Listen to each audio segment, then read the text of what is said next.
হিমন্ত বিশ্ব শৰ্মাই যি ৰাস্তা দেখুৱালে অহা 50 বছৰলৈকে সেইটোৱে ৰাস্তা থাকিব। যোনে পলিটিচিয়ান নাহক কিয়, কোনোবাই আৰু চাকৰি নামত টকা খাব পাৰিব নেকি? আমি যেতিয়া টকা নোখোৱা চাকৰি আৰম্ভ কৰিলোঁ, এতিয়াতো টকা খোৱালৈকে ঘূৰি যাব নোৱাৰে। ইমান মহিলাক ৰাজপথত উলিয়াই আনিলোঁ, এতিয়া কোনোবাই সোমোৱাই দিব পাৰিব নেকি?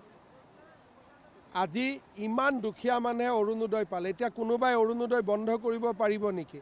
কাৰো এতিয়া সাহসহে নহ'ব, কাৰণ ৰাইজে বিপ্লৱ আৰম্ভ কৰি দিব।